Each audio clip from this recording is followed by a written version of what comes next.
अनुग्रहित पवित्र दिन में प्रभु को सारी महिमा देते हुए मुझे सुनने वाले सभी प्रिय श्रोताओं को प्रभु यीशु मसीह के नाम से विशेष वंदन आपसे बांटता हूँ। दूसरी कोरिन्थियों की किताब 12वें अध्याय के 9वें वाक्य को आज सुबह के समय पढ़ने के लिए अपने आप को समर्पित करता हूँ। उसने मुझसे कहा, मेरी कृपा तेरे लिए काफी है, मेरी शक्ति तेरी बलहीनता में पूर्ण रूप से प्रकट होती है।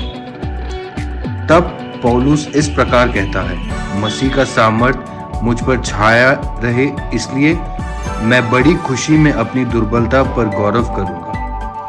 अनुग्रहित इस वचन के भाग में से हमारे लिए काफी होने वाली प्रभु की कृपा, इस विषय पर हम एक साथ मिलकर मनन करने पाए। His grace is sufficient for us। हमारे लिए जो काफी है, ऐसी प्रभु की कृपा, इस असाधारण कृपा को पाने वाला था प्रेरित पौलुस। उन्होंने इसी अध्याय के 11वें वाक्य में अपने आप को सभी श्रेष्ठ प्रेरितों से छोटा नहीं माना है। इसलिए 12वें वाक्य में इस प्रकार कहता है कि वो एक प्रेरित है जो सेवकाई में पूर्ण सहनशीलता, चिन्हों के द्वारा, अद्भुत कार्य और वीरता के काम से चलते रहते हैं। लूका नामक चिकित्सक द्वारा, जो कि प्रभु का दास भी थे, प्रेरितों के काम की किताब के 19वें अध्याय के 11वें वाक्य में इस प्रकार लिखते हैं, प्रभु ने पौलुस के द्वारा असाधारण वीरता के काम करे। उन्होंने अपने सेवकाई के अंतिम दिनों में भी माल्का नामक द्वीप पे खुद को काटने वाले सांप को झटका कर आग में डाल दिया। उसके जहर का भी उन पे कोई असर ना हुआ। प्रेरितों की किताब 28वें अध्याय से हम ये भी भली भांति ग्रहण कर सकते हैं कैसे पुबलियस के पिता के बुखार को और आंतड़ियों की बीमारियों को पौलुस ने छूकर चंगा किया।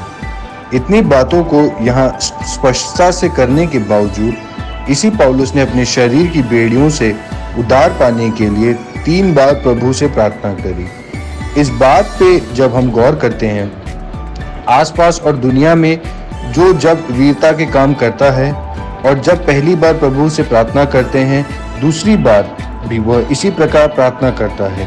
पूरे हृदय से वह कहता है, बाकी मुझे कुछ भी नहीं चाहिए, प्रभु बस इस दर्द को मुझसे दूर कर दे। तीसरी बार वो शरीर के बंधन को इसी समय हटा जाएगा। इसी विश्वास के साथ पूरी रीति से प्रार्थना करता है, प्रभु इसे बस मुझसे दूर कर दे, बाकी मैं कुछ भी तेरे लिए सह सकता हूँ, इस बार मुझसे दूर कर दे, यही अपेक्षा है। लेकिन प्रभु का जवाब यह है कि हो सकता है कि तेरे हिसाब से चंगाई काफी है, लेकिन मेरी ये वाणी है कि उससे भी उत्तम जो तेरे लिए काफी होगा, वो है मेरी कृपा। प्रिय प्रभु के वचन सुनने वाले लोगों, हमारे जीवन में भी प्रार्थना के द्वारा, उपवास के द्वारा मांग कर लेने वाली कितनी सारी बातें हैं। पहले कहते हैं कि एक साइकिल काफी है, बस यही काफी है। लेकिन जैसे जैसे समय और साल गुजरते गए, हम कहने लगे कि एक 2 पहिया गाड़ी काफी है, फिर वह एक स्पोर्ट्स बाइक हो गई, फिर वो एक 4 पहिया गाड़ी हो गई, और ऐसी हमारी अपेक्षाएं समय के साथ बढ़ती गई। सिर्फ एक काफी है, ऐसा कह के शुरू करने वाले हम आज तक अपनी उपेक्षाओं के अंत तक नहीं पहुंच पाए हैं। प्रिय लोगों, प्रभु की कृपा जिसमें नहीं है, ऐसा धन हमें नहीं चाहिए, और यही हमारी प्रार्थना भी होनी चाहिए। प्रभु तेरी कृपा जिसमें नहीं, ऐसी नौकरी मुझे नहीं चाहिए। तेरी कृपा जिसमें नहीं, ऐसी शादी और परिवार मुझे नहीं चाहिए।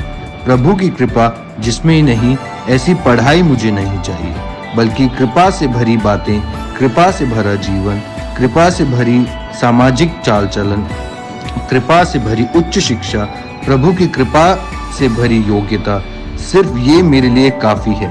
अपने पूरे मन से यही प्रार्थना करें। जीवन में चाहे कुछ भी और हम ना बन पाए, तो भी कृपा है तो हम सब बन गए हैं।